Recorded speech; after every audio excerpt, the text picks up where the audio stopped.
అణుజలాంతర్గామి నుంచి అంటే సబ్మెరైన్ నుంచి ఒక బాలిస్టిక్ క్షిపణి ప్రయోగించడం ద్వారా భారత రక్షణ పరిశోధన శాఖ డిఆర్డిఓతో పాటుగా భారత సైన్యం అద్భుతమైనటువంటి విజయం సాధించింది.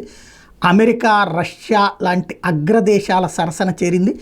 త్రివిధ దళాల వైపు నుంచి అంటే 3 బలగాలు, అది సైన్యమైన అణుబాంబులు వేయగలదు, అట్లాగే నేవీ వేయగలదు, ఎయిర్ ఫోర్స్ వేయగలదు అన్నటువంటిది ఫైనల్ అయిపోయింది. వ్యూహాత్మక రక్షణ సామర్థ్యానికి మరింత పదును పెడుతూ భారత్ కీలక అస్త్రాన్ని పరీక్షించింది. అణ్వస్త్ర సామర్థ్యమైన K4 బాలిస్టిక్ క్షిపణిని అణుశక్తితో నడిచే INS అరిగాత్ అనే జలాంతర్గామి నుంచి దిగ్విజయంగా ప్రయోగించినట్టు అధికార వర్గాలు ప్రకటించినాయి. ఇది కూడా మన రాష్ట్రం దగ్గరలో విశాఖపట్నానికి చేరులో బంగాళాఖాతం నుంచి బుధవారం ఈ పరీక్ష జరిగినట్టు వివరించినాయి. దీంతో నేల, నింగితో పాటు సముద్రంలో జలాంతర్గామి నుంచి క్షిపణులు ప్రయోగించగల సామర్థ్యం కలిగిన అతి కొద్ది దేశాల సరసన భారతదేశం చేరింది. జలాంతర్గామి నుంచి అంటే సబ్మెరైన్ నుంచి ప్రయోగించగల బాలిస్టిక్ క్షిపణి SLBM తరగతికి చెందినటువంటి అస్త్రం K4. ఇది ఘన ఇంధనంతో నడుస్తుంది.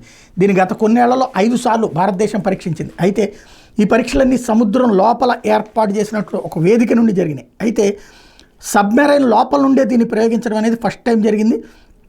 తాజా పరీక్షలో ఈ అస్త్రం పూర్తి సామర్థ్యాన్ని ప్రదర్శించిందని అధికార వర్గాలు తెలిపినాయి. చైనాను దృష్టిలో ఉంచుకుని 3500 కిలోమీటర్ల దూరంలోని లక్ష్యాలను ఛేదించేలా దీన్ని రూపొందించారు. INS అరిగాత్ జలాంతర్గామి ఏడాది ఆగస్టు 29 నౌకాదళంలో చేరింది.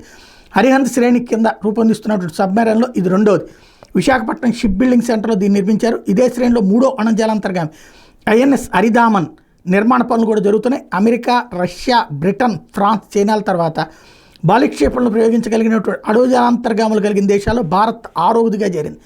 సబ్మెరైన్ నుంచి ప్రయోగించగలిగినటువంటి K-15 క్షిపణిని మన దేశం అభివృద్ధి చేసింది. ఇది 750 కిలోమీటర్ల దూరం వెళ్ళగలుగుతుంది.